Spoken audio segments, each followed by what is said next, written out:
Star Network is here.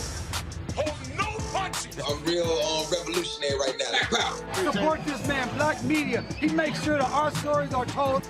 Thank you for being the voice of Black America, Roland. Stay black. I love y'all. All momentum we have now, we have to keep this going. The video looks phenomenal. See, there's a difference between Black Star Network and Black-owned media and something like CNN. You can't be Black-owned media and be scared. It's time to be smart. Bring your eyeballs home.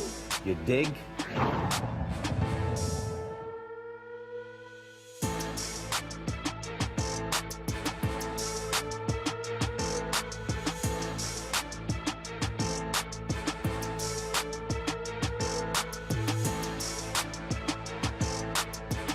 Today is Wednesday, February 9, 2022. Coming up on Roland Martin Unfiltered, streaming live on the Black Star Network. Once again, the right wing is pushing misinformation about something the Biden administration is doing. This time when it comes to drug harm reduction plans. We'll break down to you the truth about the program that's already in existence.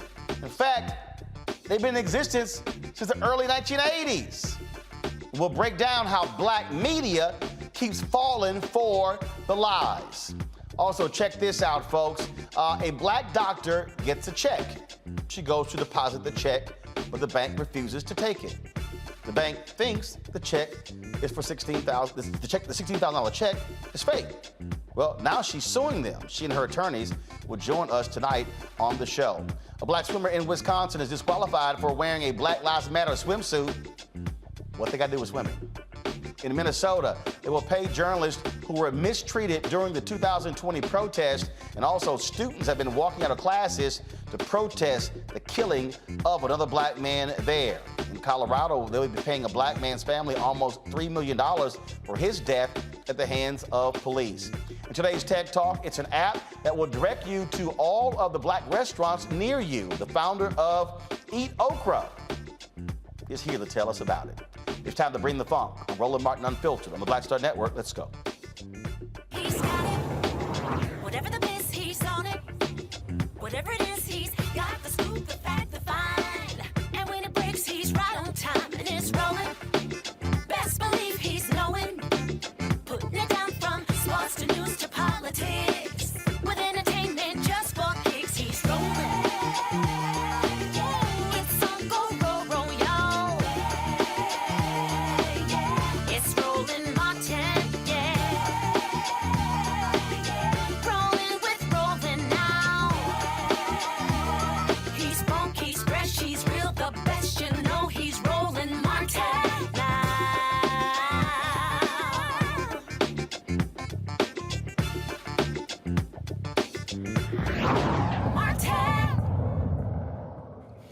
All right, folks. One of the things that I am constantly trying to warn people about how the right wing can take something, lie about it, drive a narrative that's totally BS. So yesterday morning, I had gotten some tweets and folks saying, oh, how you gonna sit here and spin Biden giving crack pipes out to Black people? And I literally was like, what the hell are y'all talking about? Like, I had no idea what the hell these people were tweeting about. And then all of a sudden, I see these articles citing the Free Beacon. Now, I'm in media. I know the Free Beacon is a conservative-ass website. It's a conservative rag. Antenna shoots up, uh-oh, double check. Not everybody did that. So how does conservative media take this? They see the story, then amplify it, and then Fox News starts talking about it. Watch. The Biden administration now moving to make it easier for drug users to light up and get high on crack and crystal meth. The new program will hand out needles and pipes along with safe sex kits, reportedly to make drug use safer while promoting racial equity. Also, they want to hand out the pipes so you don't inject. Louisiana Senator John Kennedy is a Republican on the Judiciary Committee. And Senator, good morning to you. Does this work? Bill, there almost aren't words in English. The Biden administration they just keep on rocking it in the free world. I mean, every single day reality calls, and the Biden administration just hangs up. I don't think when moms and dads lie down at night in America and can't sleep, they're worried about clean injection sites and sterile crack pipes. The issue, Mr. President, is crime. The issue, Mr. President, is how to stop it, not how to encourage it. The program is actually called harm reduction programs. There you had Senator John Kennedy, one of the biggest dumbasses in the United States Senate, with his fake country voice. Oh, I'm just a regular old boy. Go to my computer. This is a press release that was sent out September 14th, 2020. Louisiana Department of Health announces award of $34.5 million state opioid response grants. Guess what this grant is for? Oh, harm reduction programs. Yep, that's what it's for. Guess what? What does it say? With a budget of over $17 million for each of the 2 years, the priority population served by the grant will be under and insured, criminal justice population, tribes, pregnant women or women with infants experiencing neonatal opioid withdrawal symptoms, people who inject drugs, colleges and universities, school-aged children. Do y'all realize that numerous states around America have harm reduction programs? In fact, Mike Pence, when he was the governor of Indiana, there was an explosion of HIV cases in Indiana, and they had a syringe exchange program that curtailed the spread of HIV/AIDS. Indiana, a red state. Senator Marsha Blackburn was highly critical of these programs. Do y'all know that Tennessee has a harm reduction programs? Then, of course, you got this idiot, Senator Marco Rubio, who put out this video because he was just, oh my God, just appalled by these programs. Watch this fool.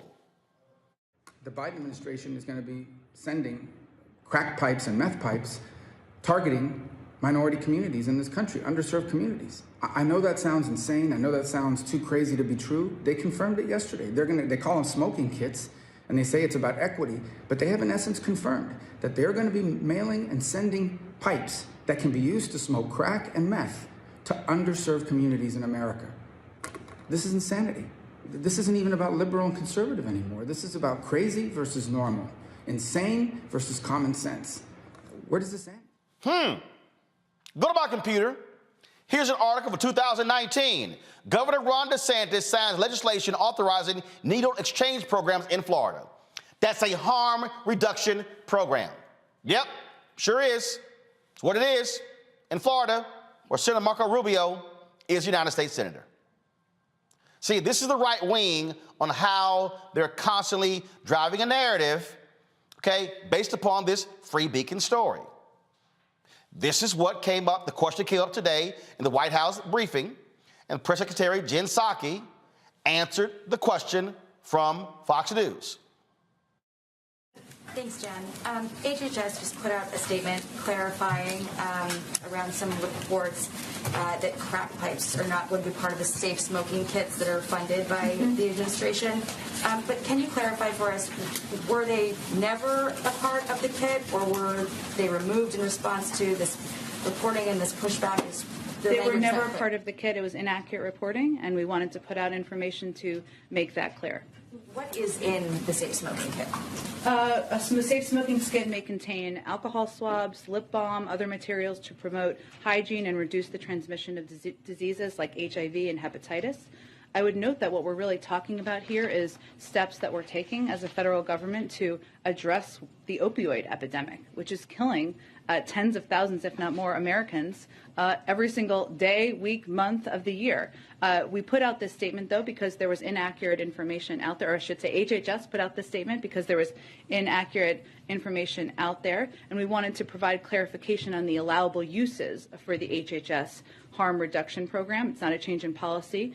This program, though, is focused on harm reduction strategies, including prioritizing the use of fentanyl test strips and clean syringes. And all of these harm reduction services that will be supported by these programs are intended to save lives from an epidemic that we know is devastating to communities across the country.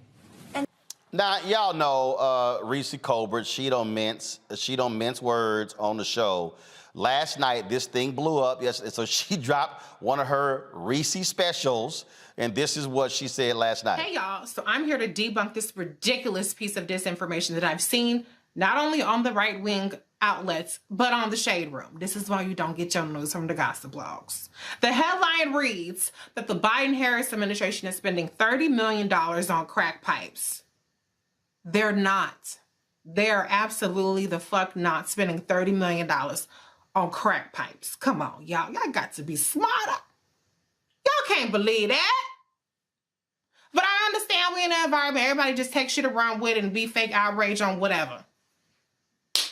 But I'm going to give you the facts. You can read this. It's an announcement. All government grants have public announcements. This one is what they're referring to. Is called the Harm Reduction Grant Program. It came out of the American Rescue Plan. I'm going to read it to you verbatim, and you can tell me if that sounds like $30 million in crack pipes. The purpose of the program is to support community-based overdose prevention programs. Syringe services, okay, syringe services. That's still not crack pipes, and that's not $30 million motherfucking dollars. And other harm reduction services. Funding will be used to enhance overdose and other types of prevention activities to help control the spread of infectious diseases. It's a good thing because we're in a pandemic. And the consequences of diseases for individuals with or at risk of developing substance abuse use disorders.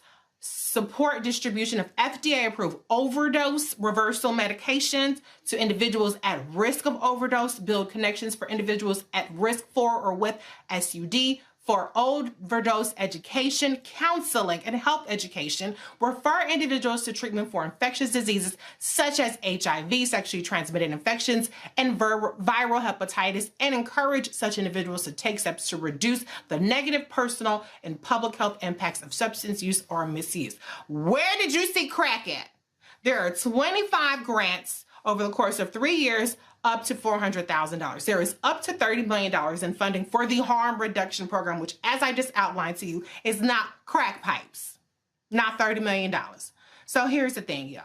If you can't fact check, at least sanity check. Y'all, this is not hard. This is a statement the White House put out today. I got it early on. This is right here, okay? From HHS Secretary Batera and also ONDCP Director Rahul Gupta, and that is the Office of National Drug Control Policy. That's what that is, okay? And here's what it says. HHS and ONDCP are focused on using our resources smartly to reduce harm and save lives. Accordingly, no federal funding will be used directly or through subsequent reimbursement of grantees to put pipes in safe smoking kits. The goal of harm reduction is to save lives. The administration is focused on a comprehensive strategy to stop the spread of drugs and curb addiction, including prioritizing the use of proven harm reduction strategies like providing naloxone, I guess what it's called, fentanyl test strips, and clean syringes, as well as taking decisive actions to go after violent criminals who are trafficking illicit drugs like fentanyl across our borders and into our communities. We'll continue working to address the addiction and overdose epidemic and ensure that our resources are used in the smartest and most efficient manner. Tuesday, the Substance Abuse and Mental Health Services Administration released details about this new $30 million harm reduction grant program.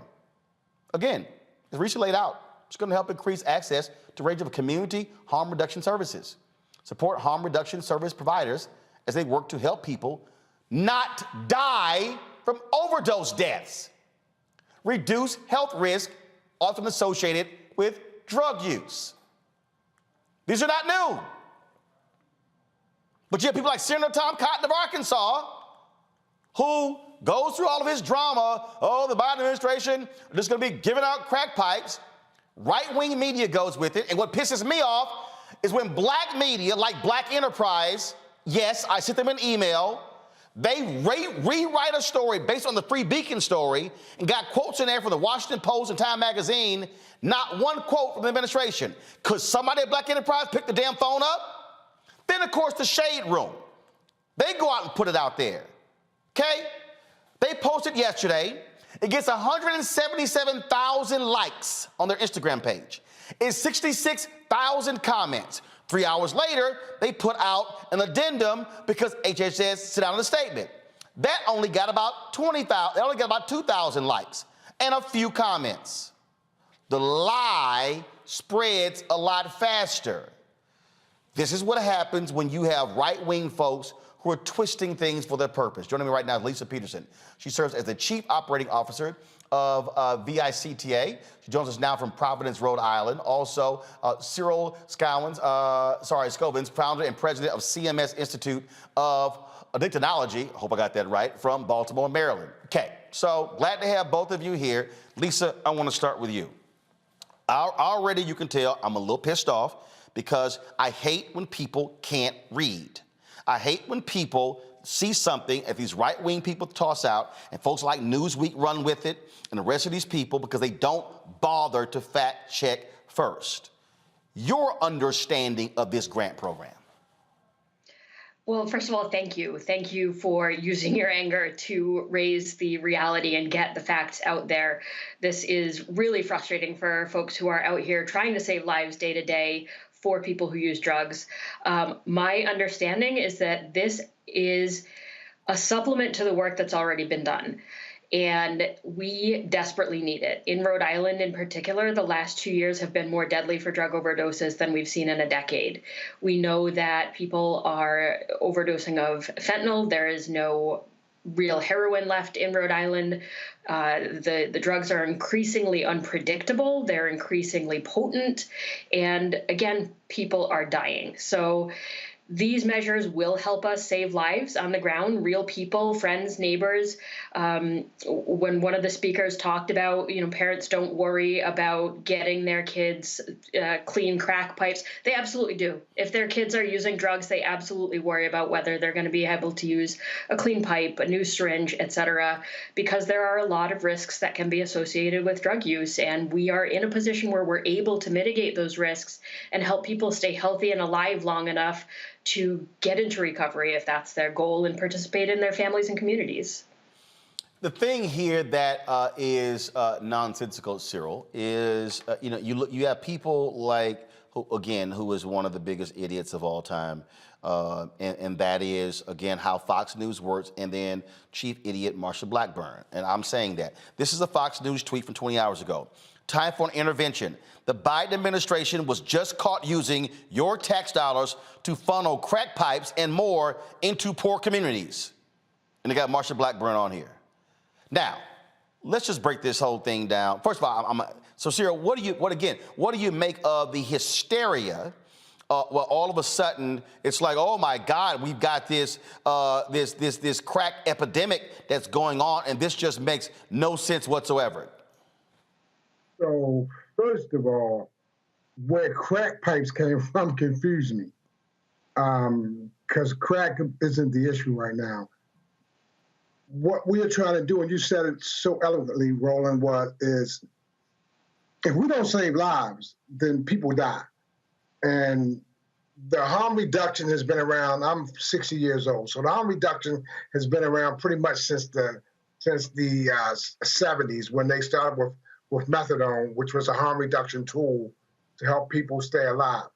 And the consensus that it's only going to affect poor inner city African-American people is another misnomer, because the majority of the new heroin addicts, or not even heroin because there's no heroin, the new opiate addicts are normally suburban Caucasian people that got addicted through the pill mills before the government shut them down.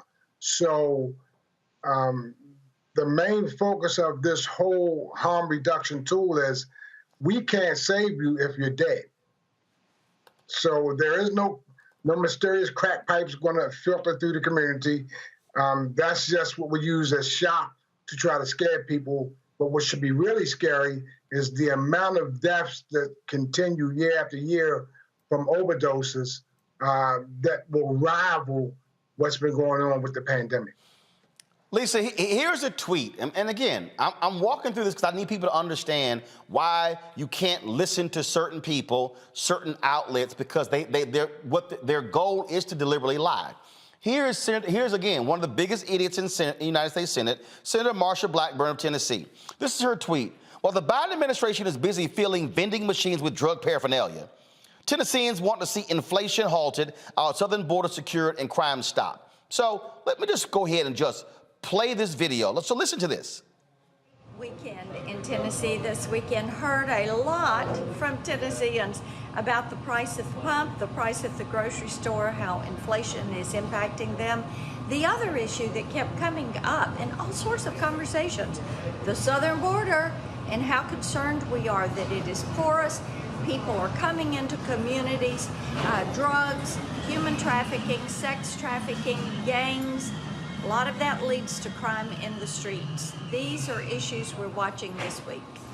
Really? Okay. So, Lisa, here's what I find to be real interesting, because it's not hard to look it up. If you type Tennessee Harm Reduction Program, you're going to come across this. This is a link to the Department of Mental Health and Substance Abuse Services for the state of Tennessee. And what does it say right here? Regional overdose prevention specialists are located throughout the state of Tennessee as a point of contact for training and education on opioid overdose and for overdose prevention through the distribution of, I guess, naloxone, is that how it's pronounced? Naloxone. Naloxone, okay? From October 2017 through June 2021, the ROP has distributed more than 206,000 units of naloxone, and documented at least 26,000 lives saved because of the distribution. This is called a harm reduction program in Tennessee. Lisa, go ahead. Absolutely. And we've seen that. Again, I can only speak to my specialty, which is the state of Rhode Island, but we heard similar arguments about widespread distribution of naloxone, which we've been doing for over a decade now. Rhode Island's always had higher rates of substance use than much of the country. And fortunately, we've tried to do more innovative things as a result. But when there was issued a statewide prescription by one of our local physicians so that any Rhode Islander can walk into a pharmacy and get naloxone, no questions asked, there was a lot of similar outrage that this was encouraging use. And we like to say the only thing that naloxone enables is breathing. So that's where we started. And each of these, fears and discriminatory reactions are really interfering with what we know to be evidence-based interventions and an appropriate way to respond to a public health emergency that's only gotten worse with COVID. And when we talk about, and Cyril, to that point, I need people to understand, these are, these reduction programs, this is established public health policy in the United States. This did not start with the Biden administration. It was in place when Trump was there. It was in place when Obama was there. It was in place when Bush was there. It was in place when Clinton was there. It was in place when the other Bush was there. It was in place when Reagan was there. These programs go back to the late 70s, early 80s. Yes. These aren't new programs. Because addiction's not new, we have been trying to save people for decades. And it's just that the drug has changed. We went from heroin to now fentanyl, which, if they don't understand this, it takes, if a heroin addict was back in the 70s and 80s, the heroin addict was the overdose, we might have to give him one dose of naloxone to bring him back. With the fentanyl addicts, we're having to give them 5 doses. Wow. And if they don't go to the hospital right away, when the naloxone wears off, they will experience the same overdose again. That's what we're up against, and that's what we're fighting against. So what I'm telling you is, a gentleman overdoses at 5 o'clock. We give him 3, 4, 5 naloxone. He doesn't go in the ambulance to the hospital. He walks down the street, the naloxone wears off. He experiences the same overdose again. And we run right back to him, and we give him 2, 3 more naloxones. He gets him back breathing. He doesn't go to the hospital, and he could experience the same overdose again from the original fentanyl. So this is what we're dealing with, not heroin. We're dealing with a drug now that is consuming more of our resources to keep a person alive. And so along with the harm reduction, we have to provide them with 24-hour treatment, so those who want treatment can have treatment on demand, which is not prevalent in America right now. It's only prevalent in European countries. In America, treatment is still done from 9 to 5. Lisa, this is a tweet that was sent out by a reporter, Capitol Hill reporter with the Wall Street Journal. Senator Blackburn has just put a hold on the CR, continuing resolution, that cleared the House until she can get insurance, from HHS that taxpayer dollars would not be used to fund drug paraphernalia. Here's the thing again. You have examples out there where you do have states and cities that may have smoke kits.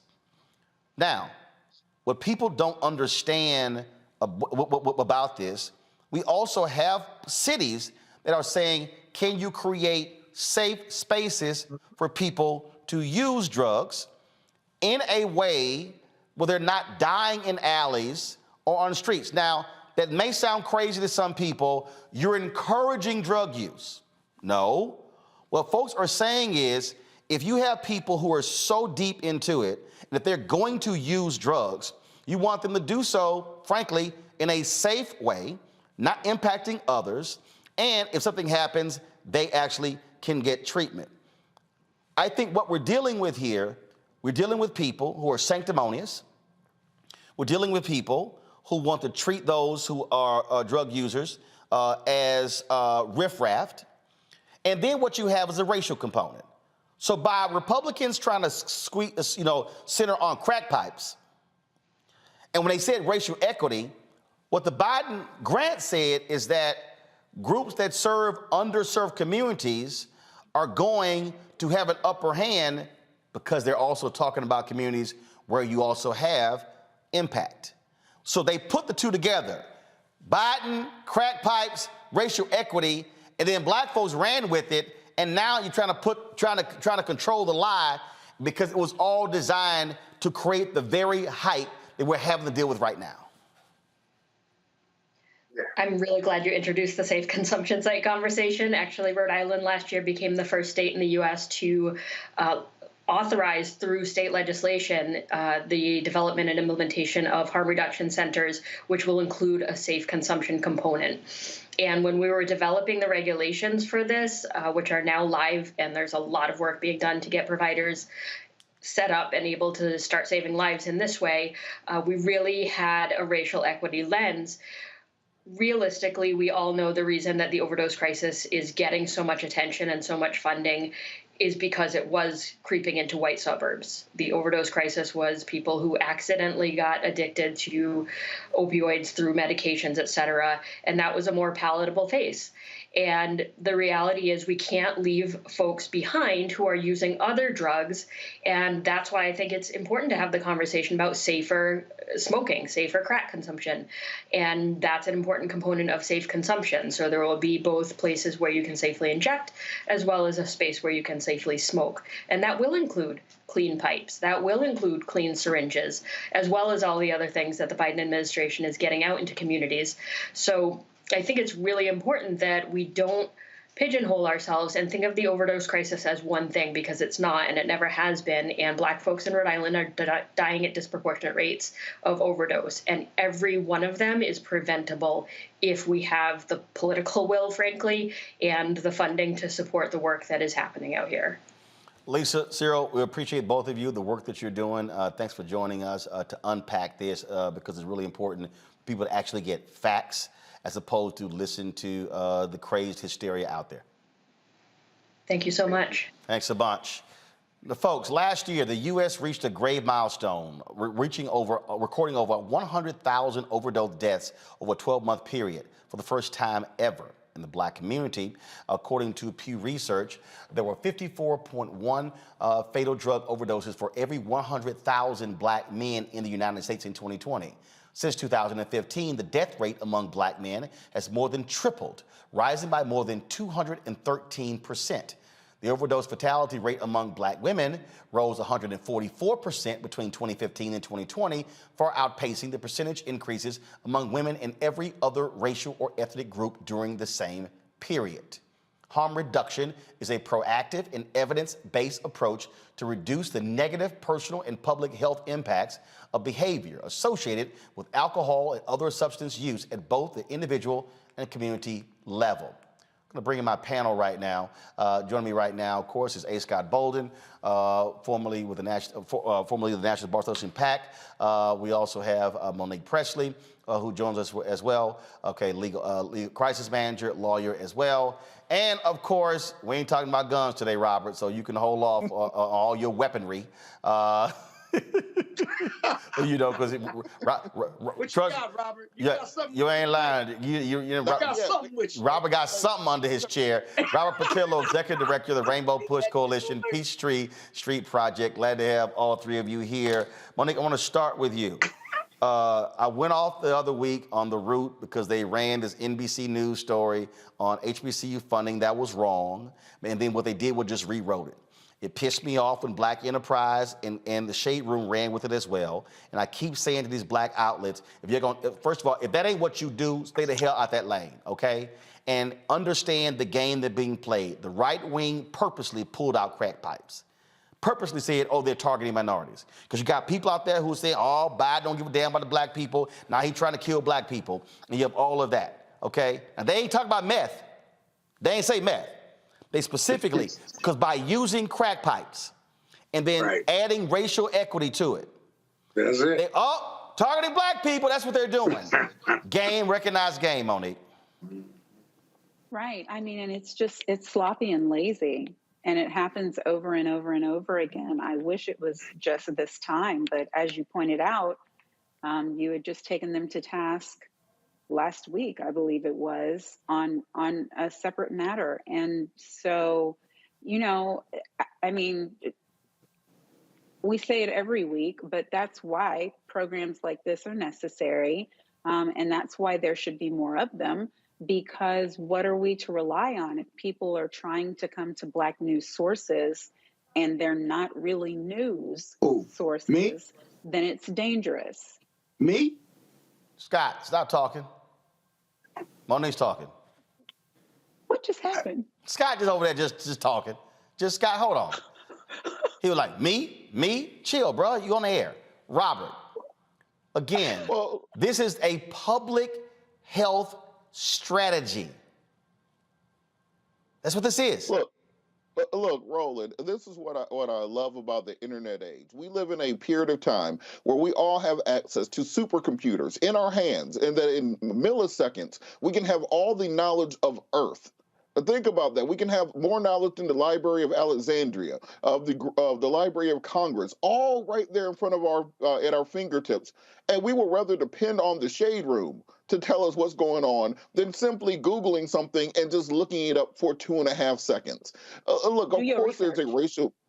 Yes, of course there's a racial component to this. Nowhere in it does it say the word crack pipe. But the reason right-wing media made it about crack pipes is that immediately evokes those images from the 80s, black crackheads laying on the street corner, sucking up government money, while welfare queens ride around in their Cadillacs. That's what they're talking about. Because when it's Brenda and her addiction to Xanax or something like that, well, that's an opioid crisis. When it's little Tyler who accidentally got hooked on painkillers, oh, well, we have to do something to ameliorate those issues, and we have to come together as a community to help them. But if you make it about black crackheads, all of a sudden that means that they just need to lay there and die. They don't need any help. They don't need any assistance. They don't need any programs. They are leeches on the federal government, and we have to stop this from taking place. We got to, and black media has to understand this. Don't just run with the sensational headlines to get clicks, because you are playing into that exact same right-wing gangs. The Shade Room and all these other magazines that ran with this story are becoming tools of white supremacy. They are tools of COINTELPRO.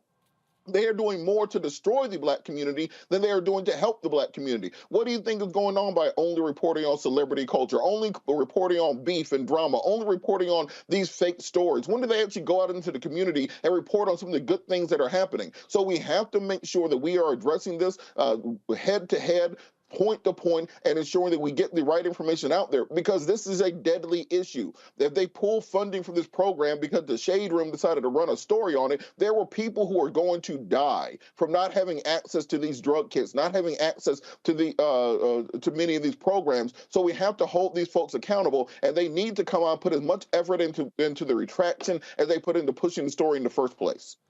Here was the quote, Scott, from Tom Cotton. Last week, Biden talked about being tough on the crime. This week, the Biden administration announced funds for crack pipe distribution to advance racial equity. And then, of course, Marsha Blackburn, in government-funded crack pipes. This is how shameful and despicable they are. This is the game, and we have to understand. I keep telling these people, you gotta understand the game.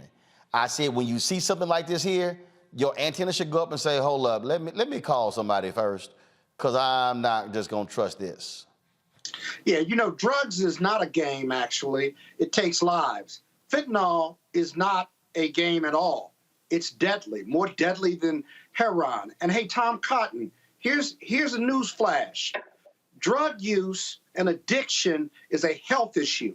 It's always been that. It's never going to stop that. And hey, white people and black people and brown people get addicted to drugs. If you've ever been addicted to drugs, it's hell getting off. And the continuum of care, which is shown historically and scientifically to work, whether you're dealing with homelessness or drug addicts or black, brown, or white people, it helps. Because there's many people that are dying of overdoses, right? Let me tell you what else they're dying of. They're dying of dirty needles. They're dying of hygiene. They're dying of bad drugs, but also bad syringes and what have you. And they're spreading disease because of their addiction. And so we got to stop this race-based analysis and this irresponsibility by not only elected officials, but by the black media as well. It's embarrassing. The black media that reported this are serving as agents de facto of conservative Republicans. Conservative Republicans are responsible because they didn't read the legislation, let alone read the press release, because they don't care. Because if they can push the negative narrative, the racial narrative, that's the social war that they want, and that gets their conservative followers going. And they just jumped on this. And let me tell you, Fox is still running with it. And all the people that watch Fox and support Trump say, see, they're feeding drugs to black people. We got to get a new president in there. So it feeds their narrative, but it's a false narrative. Oh, it absolutely is, and it drives me crazy. And it's racially offensive, too. It drives me crazy when I see this. And again, y'all, I just want everybody to understand, I'm not making this up. Go to my computer. This is Black Enterprise. This is it's still up. This is what's up right now. Biden administration to implement harm reduction program to promote racial equity and prevent drug overdoses. When you click this was posted at 10:30 this morning. I sent an email to the leadership of Black Enterprise at 11:17 last night telling them what they were putting out was wrong. They still sent this out. If you click the article, it shows that 26,594 people have seen this story. And if you go through this story, boom, what do? They're quoting the Free Beacon. I told Black Enterprise leadership myself at 11:17 p.m. last night, this was bullshit. You see this here. They're quoting Free Beacon. You go through it, they're quoting in the store. I didn't want to have to call out Black enterprise, but damn it, after I alert you to the bullshit and you still put it out, you got to get called out. They're quoting the Washington Post. They're quoting Times News. They're quoting all these people. Nowhere in the Black enterprise story is a statement from HHS. The one that went out today. Nowhere in their article is Jen Psaki's comment. So now the Shade Room, to their credit, that bullshit they put on Instagram, they took down because they got ripped for it. Now what's still up is the quote corrected one should take that one down as well because it really isn't right as well. Joining me now is Tracy Gardner, Senior Vice President of Policy Advocacy for the Legal Action Center from New York. So obviously, Tracy, I'm pissed. And I'm not pissed because people, this is what people, oh man, you trying to protect Biden. No, I'm angry because there are people who look like us and people who look like Lisa, who's white, and people who look like, who are Latino, who are Native American, who are dying because of drugs, and assholes like Senator Tom Cotton going out there saying, we need to be putting people in prison because his belief is we have too few people in prison, which is why he opposed the First Step Act. And what we're dealing with, again, are Republicans trying to sow the seeds of discontent among black folks. See, Biden tried to give y'all crack. Y'all want reparations? He gave y'all crack pipes. That's what they're purposely doing. Exactly. Roland, you know, this is not this country's first opioid epidemic, right? Nope. The first opioid epidemic got us things like Rockefeller drug laws and sentencing laws and the crack cocaine sentencing disparity. To be honest, we can actually go back even further because the first attack on opioids were against the Chinese immigrants because they were pissed off after they built the railroads on the West Coast. They were pissed off with how they were advancing economically in the United States. And then they started attacking black people as well in 1930s and 40s, like people like Billie Holiday. So we got a long history of America targeting people of color when it comes to opioids. That's right. And anything that is other is what is then used against us. They talk about stigma. What I call stigma is oppression. It's legalized or it's systemic oppression. And so harm reduction is a strategy scientifically based that we know works. But I also, having grown up as an HIV advocate, harm reduction is love. Either you want the person who's using drugs to live and be healthy, or you want them dead. There's no in between. And so harm reduction, back 25 years, we were having the same discussion about clean syringes. Now that's not a problem because we recognize that opioids are injected by everybody, including white people. So clean syringes will also be supported by the government as they should be. But this red herring, this dog whistle about crack stems is exactly what you called it. And that Black media in particular has a responsibility to give the correct information to Black communities who are dying in higher numbers than anyone else. This is not just about Becky struggling with Xanax or pill prescription addiction. This is about the decimation of Black communities and then our complicit silence.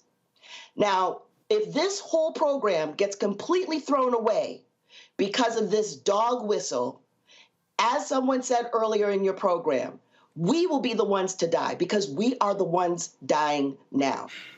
Now, let me just say, whether it's a clean syringe, whether it's a clean pipe, whether it's a condom, you can go into CVS or Walmart and buy condoms because we know people are going to have sex and we want them to do it safely. We know that people are going to drink, so we have safe consumption sites for them. They're called bars. And the issue about fentanyl, we're not talking about, and we don't use the word drug addict. I am a co-founder of the Black Harm Reduction Network, and we are a collective trying to change the language and the talk around the impact of drug policies and the war on drugs on Black people. But you can walk in to any bar and get unpoisoned alcohol, right? And that is really what we're talking about, is being real about the fact that people will do what they're going to do and they deserve to live. You don't have to like what they do, but you don't consign them to death.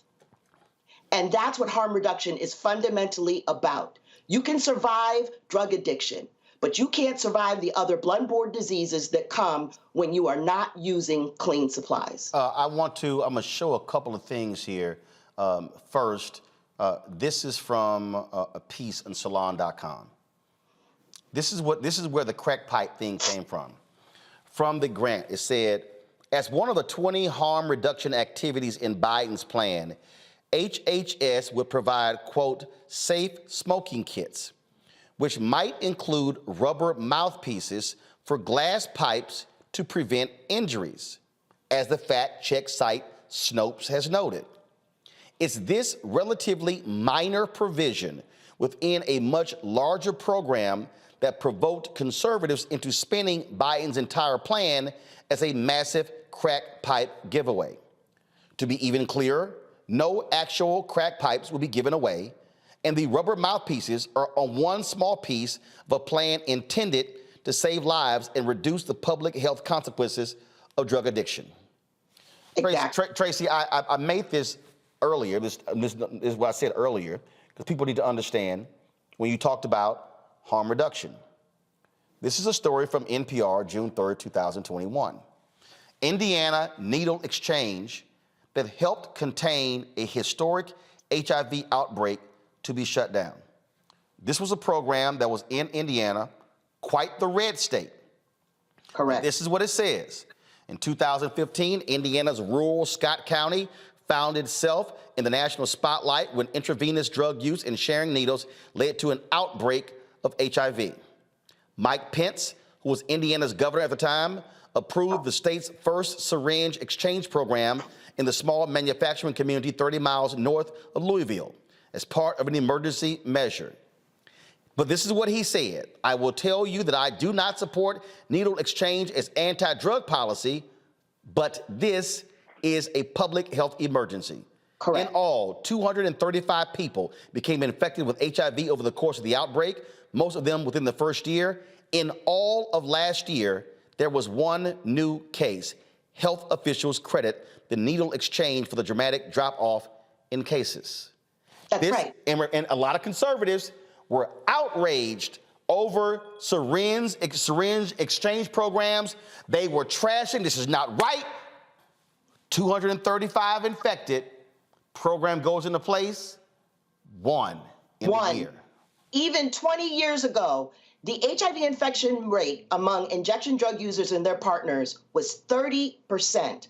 Once we put into place harm reduction strategies, including syringe exchange programs, it dropped down to 3%. Moreover, the babies born to folks who were HIV infected, New York used to have the #1 cases of pediatric AIDS cases. Now we have no babies born with HIV because we get people engaged in care, not by stigmatizing them or by criminalizing them, but by responding to them as a health measure and engaging them in care. So millions of dollars for this harm reduction initiative that people, advocates that I'm colleagues with have been fighting for a quarter of a century to get, and it's all going to get flushed over what is not even a real crack stem, but something to keep people's lips from bleeding, which would facilitate blood-borne disease. Come on. Absolutely. Tracy Gardner, Senior Vice President of Policy Advocacy for the Legal Action Center from New York. And you also said co-founder of? Co-founder of the Black Harm Reduction Network, which is a collective of advocates and harm reductionists who work in Black communities to push against this kind of thing and to correct our own media. Well, this is precisely why I have this show and created it, because I cannot stand these Black outlets that all they do is aggregate. They don't call nobody. They just repeat what somebody else said. And I said, hell, you might as well just put their piece on your website, because just slapping your name on it, you just reporting the same thing they're doing, meaning you are sending out news to black people through a white prism because you just rewriting what they wrote. No analysis, no kind of, yeah. Thank you, Roland. Thank you very much for what you're doing, because this is a very hard to get on a platform this widely seen about these kinds of issues. Well, I appreciate it. Thanks a lot. I can't tell you, Monique, how, someone sent me a text message saying, Roland, we need you, calm down. But it really does piss me off. It angers me when I look at the history of black-owned media and the role that they played. They didn't report the same bullshit that was in the Washington Post, New York Times, Chicago Tribune, the rest of those papers. They actually understood the audience that they served. And I'm about to send a tweet out saying to Black Enterprise, take this damn story down. Take this damn story down. And again, the Shade Room, I'm glad they took it down. But I need people to understand, it's a whole bunch of folk out here. They sit here, they follow that stuff, they look at them, and yeah, I get it. We do real stuff.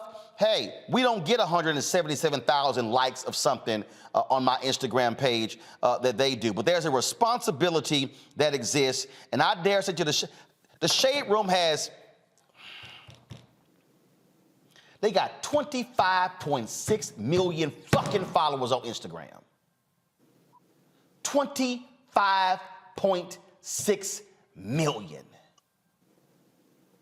And when they put this bullshit out, that's a lie, and its reports say, you making enough damn money, Shade Room, to go hire some people who can pick the phone up and make a phone call.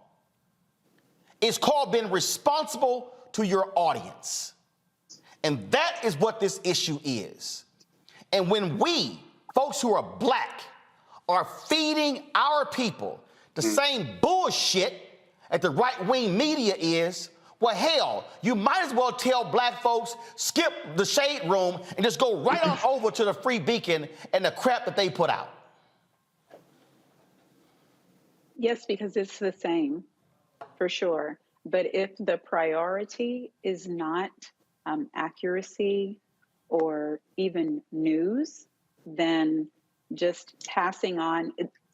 Actually, Roland, the story as they reported it fits their purposes, because the salaciousness, whether it's correct or not, is what draws the views and the traffic. So nothing about that surprises me. I didn't know that they had posted that until I saw your post, because obviously, that's just not something that I follow. But it is unfortunate, because there are people who will jump to immediate wrong conclusions and then pass those on at a time when yellow journalism is prevalent and where people are being manipulated through all manner of false reporting in other spheres. So it's shameful that it would also happen with our own. And again, Robert, they took down that post, but the numbers are right here in my head, because I'm on their Instagram page right now. They posted that item yesterday, and it had 177,000 likes, 66,000 comments. 3 hours later, now go to my computer. 3 hours later, they posted this, TSR exclusive. U.S. Department of Health and Human Services releases statement following reports of providing drug paraphernalia to drug users. These comments are misleading. First of all, Shade Room, ain't no damn exclusive to you, because it was released publicly. And you still are putting the BS in the article. But here's the key. The quote correction, go back to it. 28,709 likes. How many comments? 3,114. So let me juxtapose. The lie got 177,000 likes, 66,000 comments. The truth got 28,000 likes, 3,100 comments, Robert. That is proof of how misinformation spreads like wildfire. Well, look, just as Mark Twain said, a lie will travel around the world while the truth is putting on his pants. And the reason you know that's true is because Mark Twain never said that. This is part of the misinformation machine. People always want to know. People always want to hear the part about the salaciousness. They want to hear the drama. They want to hear something that sounds good. And I'm less upset at the Shade Room than I am at Black Enterprise, because the Shade Room is basically it's a grocery store, tabloid. You're not going there for hard-hitting news on what's going on with the administration. Black Enterprise, on the other hand, is supposed to actually be dealing with the economic development and informing the Black community. They're supposed to have actual journalists on staff who can fact-check things, who can ensure they're putting out accurate information. There's not enough simply to say you were misleading. You have to put out a full retraction. And the best thing that people can do if they really want to do something about this, go to the Shade Room's Instagram page if you follow them, and unfollow them. Go to Black Enterprise if you follow them, and unfollow them. And once they see those numbers drop down by a few 100,000, well, then they will understand that they actually have to have real journalism, because what they're doing right now is classic Uncle Tom activity. I know we like to think of Candace Owens as being an Uncle Tom, or Diamond and Silk. This is the exact same thing, because you're taking white messaging, the messaging of white supremacy about crackheads getting crack pipes from free government on your taxpayer dollar. You are taking that and repackaging it and selling it back to Black people as a way to influence them to submit to white supremacy. So when you're doing Uncle Tom activity, then I have no reason to support you in what you're doing going forward, because as we said, if these programs go away, Black people will die. It's not going to affect Timmy, who's addicted to painkillers. Yeah. It's not going to affect Barbara in the suburbs, who's addicted to Xanax. It's going to affect our families. It's going to affect our communities. It's going to kill Black people. And I see no difference between what they're doing and those people who told on us when we try to run away, because they are so invested in getting the economic benefits that come with their proximity to white supremacy that they have forgotten about their duty to their own people. Y'all can go to my computer. Y'all heard me typing. I'm sending this right now. And I'm saying it. Hey, Black Enterprise, y'all need to take this article down now. This is wrong. The whole article is based on shameful reporting from a right-wing rag. Doesn't contain today's info from HHS and the White House. We should never repeat right-wing BS. Send. Scott, final comment before I go to break. Yeah, what's most disturbing, everybody's right. I don't think anybody's going to disagree. I guess what disturbs me most is the recklessness, and just, if you get a story like that, and I'm not a journalist, I'd question it and say, let me do my research, or let me backtrack and see where this is coming from, much like you did. And it's disturbing that Black Enterprise and the Shade Room didn't even do that. They just kind of went with it. But I guess it begs a question, Roland. When you have a conversation with Black Enterprise or the Shade Room, right, what do you expect their response to be? Either we screwed up, or they'll defend themselves. What do you think? Here's the deal. First of all, Black Enterprise never responded to my email. Mm-hmm. That's first. But I'll tell you, this happened before. The Washington Post did a story that essentially said that Tamika Mallory, Bob Bland, and Linda Sarsour were run out of the Women's March. Right. I remember that. News1.com and Blavity basically rewrote their story and then posted it with their bylines on their sites, and it looked like Blavity and News One Now was repeating the same thing. I saw the story. I knew it was a lie, because the Women's March, they could only serve 2 years on the board. Their terms were up. Right. They weren't run out. They weren't reelected, because they couldn't be reelected with term limits. So I emailed Morgan DeBond, the CEO, founder of Blavity, and I emailed, at the time, Latavio Samuels, who was the CEO of Interactive One, and I emailed the editor of News One, and I said, take that bullshit down, because y'all, it's wrong. And I said, y'all should be able to pick the phone up and call black people directly to get information from black people.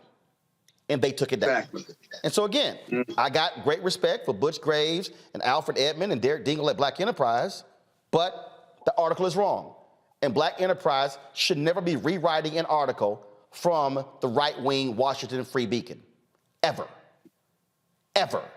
And if you put a byline on it, that means somebody had time to write that up, which meant they had time to pick the phone up and call to get the right information. Got to go to a break. We'll be back. Roland Martin Unfiltered on the Black Star Network, where we know how to fact check and we know how to independently report on black people. We'll be back in a moment.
Deborah Owens, America's Wealth Coach, and my new show, Get Wealthy, focuses on the things that your financial advisor and bank isn't telling you, but you absolutely need to know. So watch Get Wealthy on the Black Star Network.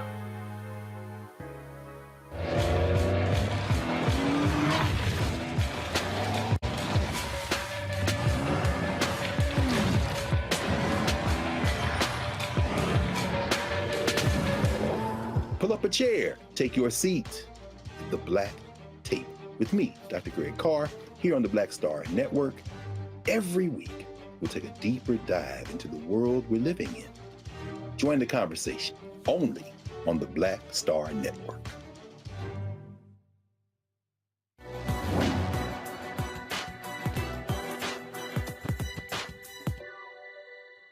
If I didn't define myself for myself, I would be crunched into other people's fantasies for me and eaten alive.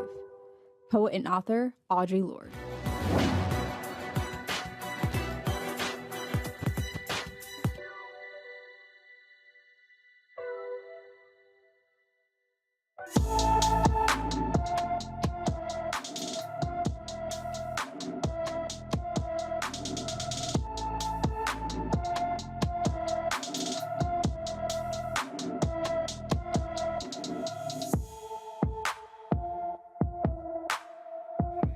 Hey, y'all, 20-year-old Shannon Tripp has been missing since February 5th. The Birmingham native is 5 feet 7 inches tall, weighs 100 pounds, with black hair and brown eyes. She was last seen wearing white and black leggings, a black tank top, yellow socks, pink flip-flops, and a cream-colored sweater. Anyone with any information on her whereabouts should please call the Birmingham Police Department at 205-254-7777, 205-254-7777. Let's go to my home state of Texas, where a black doctor has filed a lawsuit against Chase Bank for racial discrimination for refusing to deposit her check or open a new account for her. Dr. Malika Mitchell Stewart wanted to deposit a $16,000 check from her employer associates at the bank, and they began to question her age, her occupation, and the check's validity, ultimately denying her service. She joins us right now, Dr. Malika Mitchell Stewart, as well as her attorney, Justin Moore. Glad to have both of you here. So, okay, so Malika, what city was this in?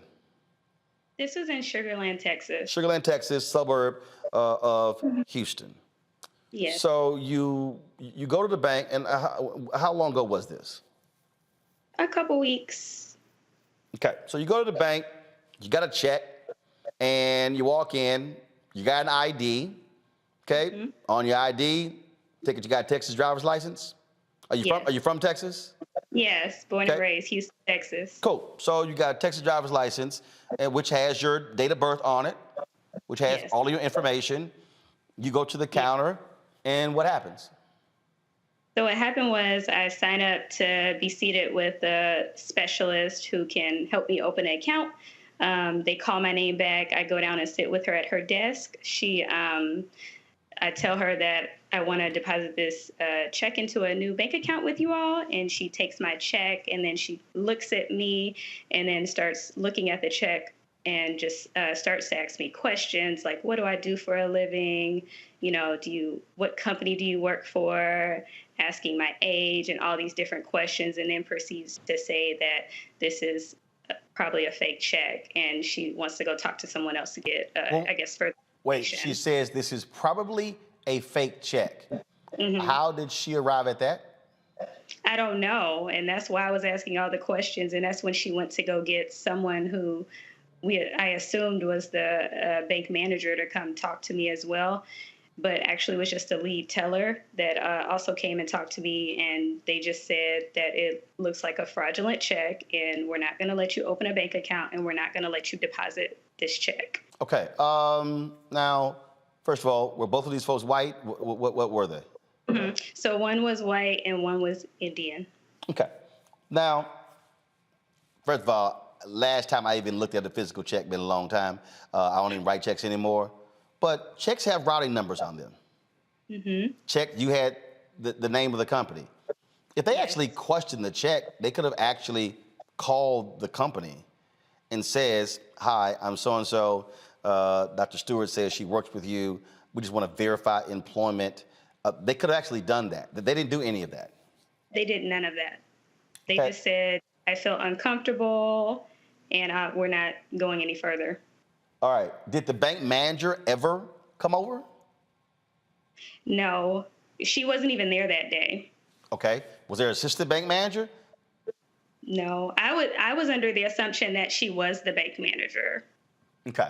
So, all right. So so when did they start asking you all these other questions, your age and other things like that?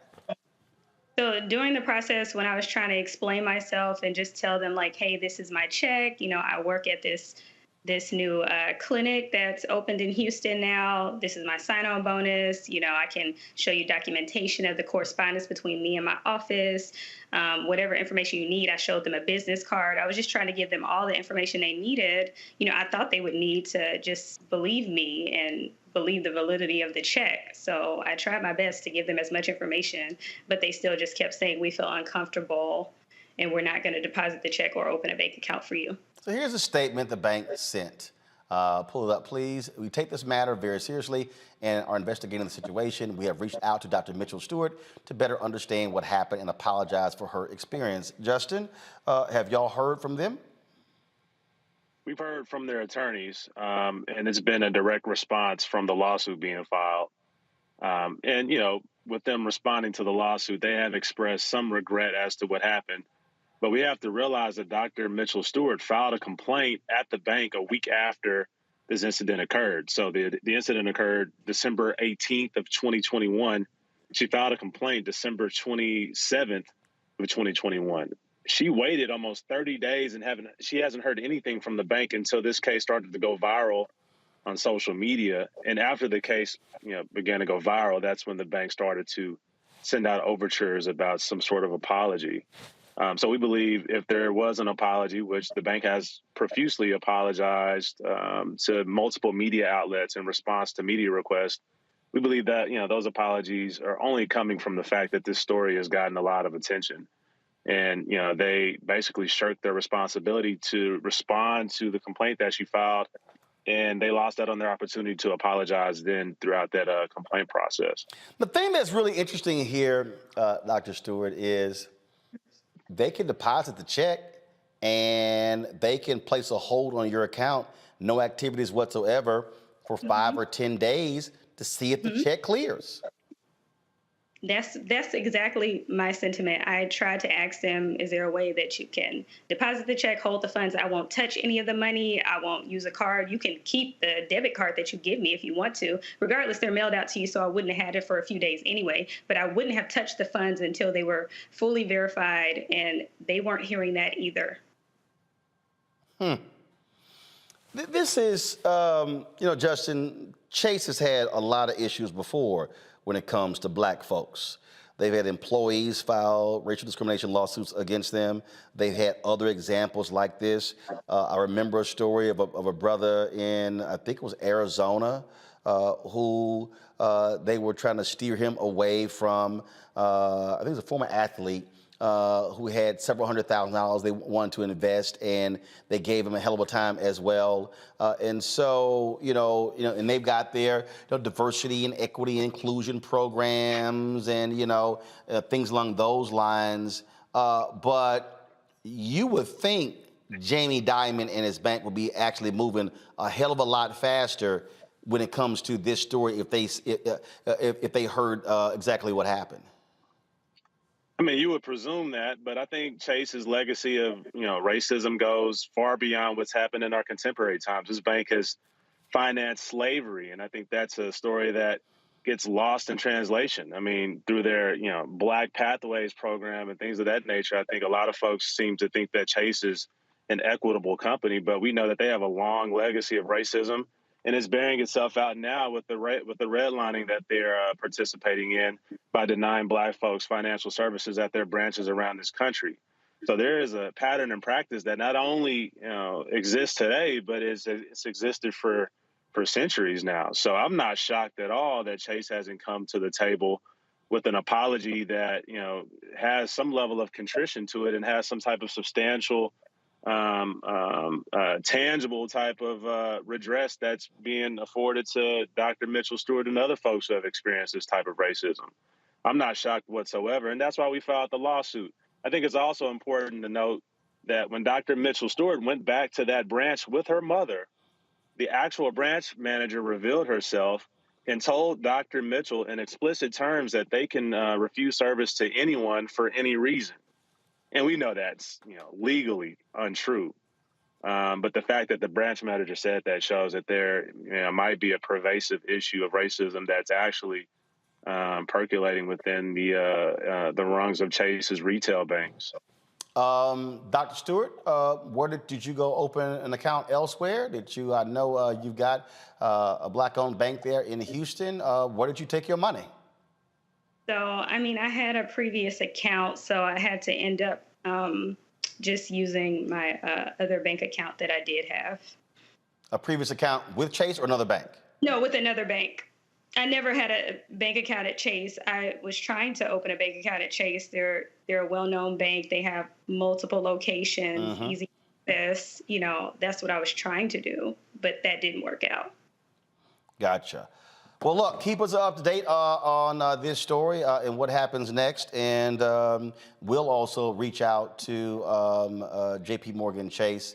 Matter of fact, I'm probably going to go ahead and tweet them and hit them on LinkedIn and Instagram as well, just to see how they respond. But they certainly need to answer a hell of a lot quicker to what happened to you here. We appreciate you, Dr. Stewart, and Justin Moore as well. Thank you for having us. Thank you. Thanks a bunch. I'm going to go to my panel here. Robert, I want to start with you.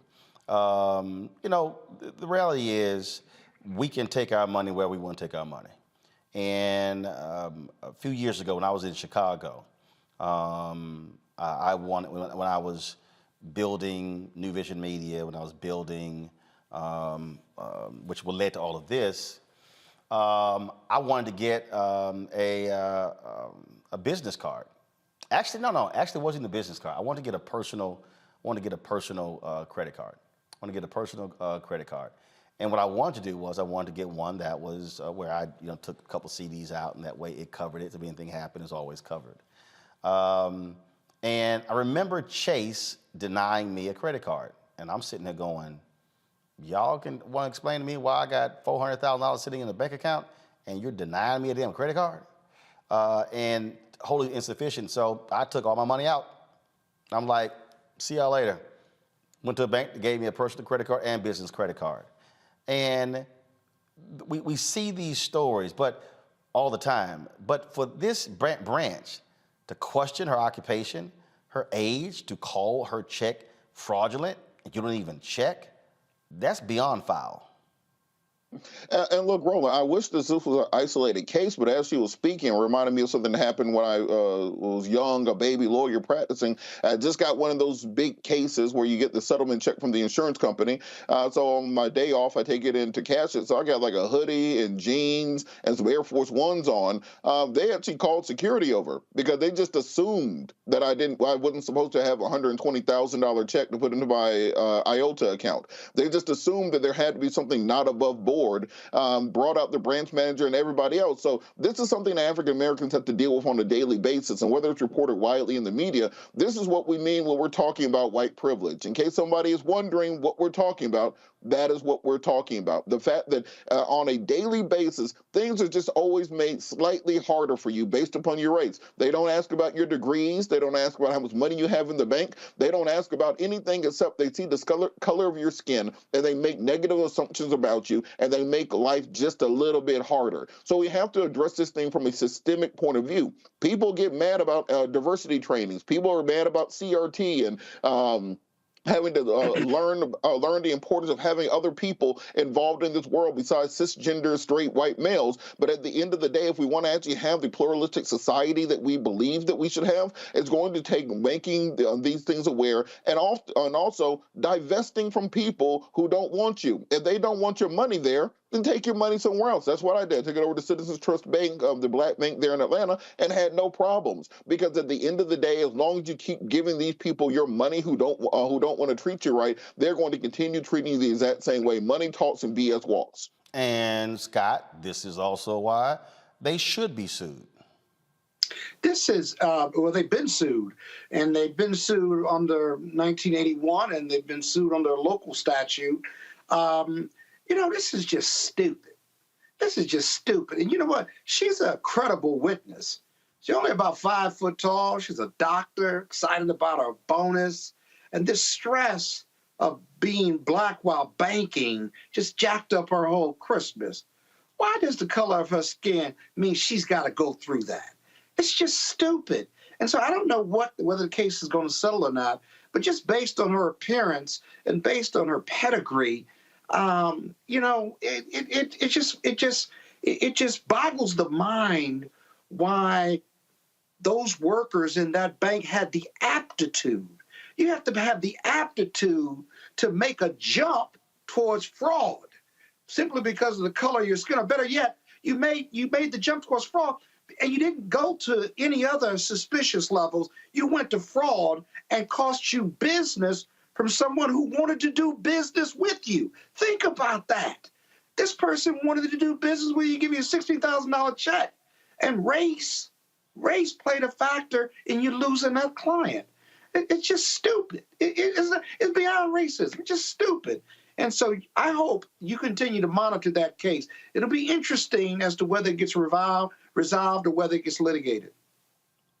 Monique, the thing that is interesting to me, so you're Chase, so she files a complaint and you only start commenting after she goes public? That's also pretty dumb customer service. Last thing you want is a story to go public. Right, no, but she wasn't being taken seriously. The same way, as Robert said, she wasn't supposed to have that money. I mean, that is what is happening here. There were several points. There were several fail points that they could have taken different turns. And frankly, there are two issues with respect to the manner in which she was treated and discriminated against. Even if they had some sort of policy with respect to opening bank accounts, new accounts with a check over a certain amount of money, holding a check for whatever days, or won't take the check period, and requiring cash, they still should have just gone through all of their regular procedure for this woman who presented with the necessary IDs, calling herself a doctor. So they had the ability to check on that, the veracity of that, and then run her banking history and tell her, put your $25 cash down here and we'll open your account. And then they deal with what they're going to do with this check separately. But the reason why you know for sure, which is what many of our people don't get to see and don't know, that this was truly like a race-based discriminatory action by the bank, let somebody else come in there and they want to open an account and they've got a medical degree and they want to start the account with $16,000 at one time. You would get the private banking room. You would be able to go and be escorted. They would ask you if you wanted coffee or tea. They would tell you that it might take a few minutes to get champagne, blah, blah, blah, blah, blah. They would offer you, you know, all of the different options for your account and look at it as if they were entering into a banking relationship, which is what Chase should have been doing with her. So no, they failed 15 different times along the way. And at this point, they get what they get. Oh, absolutely. And so, yeah, I'm sitting here because y'all know I can be real petty. So I'm sitting here. No, I don't believe that. I'm sitting here sending a post on LinkedIn. I'm also tagging Jamie Dimon, who is the CEO, as well. So this goes right to his box. And you heard, you know, the attorney mention J.P. Morgan and their Black Pathways program, and I've had a couple of conversations with them with regards to advertising stuff along those lines. And so I would say to the Black Pathways program, y'all need to say something. Y'all need to say something. Don't have J.P. Morgan Chase sending y'all out here as y'all black mouthpieces when this kind of crap is going on. I'm just saying. Just saying. Gonna go to a break. We come back. More Roland Martin Unfiltered. Don't forget, of course, you can download our app, the Black Star Network app. All available platforms: Apple TV, Android TV, Apple phone, Android phone, Roku, Amazon Fire, Xbox One, Samsung Smart TV. You can also support in what we do here and Roland Martin Unfiltered by joining our Bring the Funk fan club. Every dollar you give goes to support this show. Cash App $RM Unfiltered. PayPal is R Martin Unfiltered. Venmo is RM Unfiltered. Zelle is Roland at RolandSMartin.com. Roland at RolandMartinUnfiltered.com. Guys, y'all also are using the wrong graphic. You should be using the one that has the P.O. box on it. And if you want to check a money order, you can also do so, folks, by sending it to P.O. Box. One second, let me pull it up on my phone. And so again, please use the right graphic. P.O. Box 57196, Washington, D.C. 20037. P.O. Box 57196, Washington, D.C. 20037. Back in a moment.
Hi, I'm Dr. Jackie Hood Martin, and I have a question for you. Ever feel as if your life is teetering and the weight and pressure of the world is consistently on your shoulders? Well, let me tell you, living a balanced life isn't easy. Join me each Tuesday on Black Star Network for A Balanced Life with Dr. Jackie. We'll laugh together, cry together, pull ourselves together, and cheer each other on. So join me for new shows each Tuesday on Black Star Network, A Balanced Life with Dr. Jackie.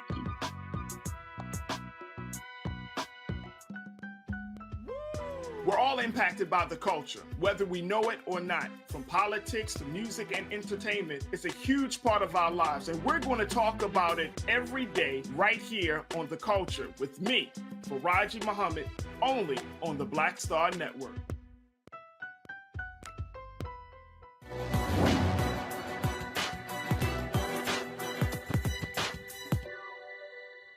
Whatever we believe about ourselves and our ability comes true for us. Journalist Susan L. Taylor.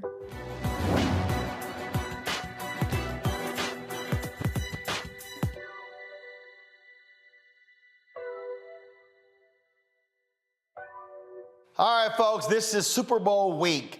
Is taking place in Los Angeles. And during this week, there's always discussions. There's always a news conference on the state of the NFL with Commissioner Roger Goodell. Today, he held this news conference. And Jim Trotter, who's a reporter for the NFL Network, asked this critical question of Roger Goodell. And Jim did not hold back. And I thought it was an absolutely amazing series of questions and statement. And so I wanted to play it and talk about this with our panel. Watch this. Hey, Roger, Jim Trotter. The question is more for the owners, but also for you. And since they're not here, I'll ask you, as I always say.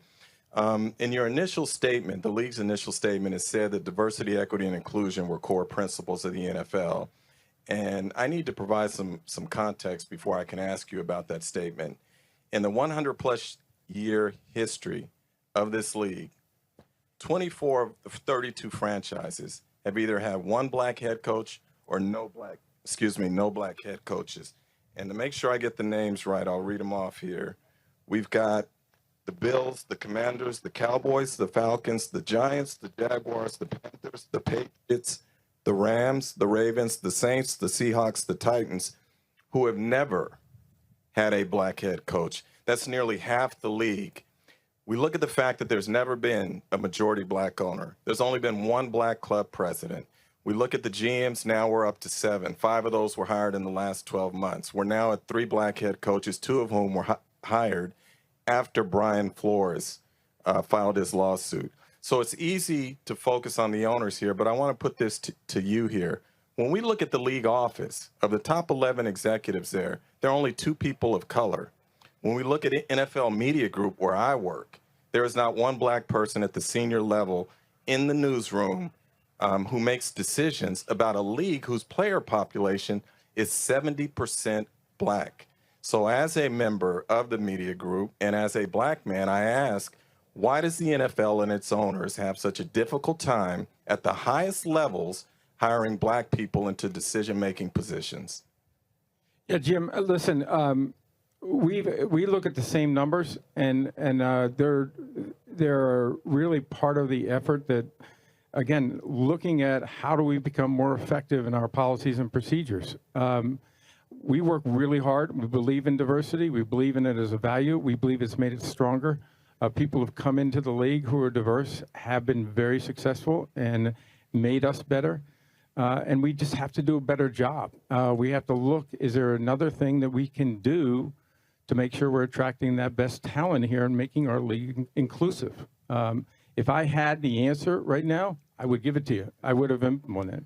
I think what we have to do is just continue and find and look and step back and say, we're not doing a good enough job here. We need to find better solutions and better outcomes. And so let's find more effective policies. Let's make sure everyone understands. Let's make sure that we're looking at diversity and actually incentivizing that for everybody in our building, including with compensation. Let's make sure that when we're dealing with vendors outside the building, we're hiring diverse vendors and bringing them in and giving them an opportunity to succeed just like we do with white vendors or people of color. Well, how can they come in and contribute to the NFL? So I think it's not a single answer, Jim. The single responsibility comes on all of us in the NFL, and we have to be the ones that make that change, and we are the ones that have to make sure we bring diversity deeper into our NFL and make the NFL an inclusive and diverse organization that allows everyone the opportunity to be successful.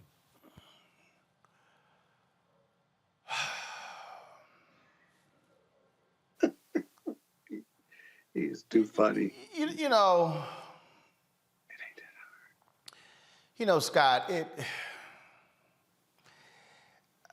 if there's one phrase I can't stand is, well, we've got to do better. And if there was one thing that we could do and to make it happen, I would be doing it. How about this? Job opens, you hire somebody black. I mean, it's not that hard. I was I'm a 3-time board member of the National Association of Black Journalists. We met with the NFL Network more than a year ago. Galen Gordon at the time was there. He was vice president for talent. He's now at ABC. It ain't that hard to find black journalists. Roger, you can call us. We got a whole list, long list of folk who you can talk to, but y'all just don't want to do it. I'm like, man, come on, just don't go ahead. Okay. So, you know what was amazing about the racism, diversity, and inclusion that we've been trying. The amazing thing is, whether it's the NFL, big law firms, accounting firms, media, whatever industry it is, I don't believe in how we do diversity anymore, and you shouldn't either. Because in 40 years of this multi-million-dollar, maybe billion-dollar industry, the numbers, at least in big law and perhaps other industries, just hasn't changed. Because it's not that hard to do, especially if you have a plethora of qualified people to lead organizations. You just have to do it. All the money the NFL and other industries spend on diversity, stop spending it.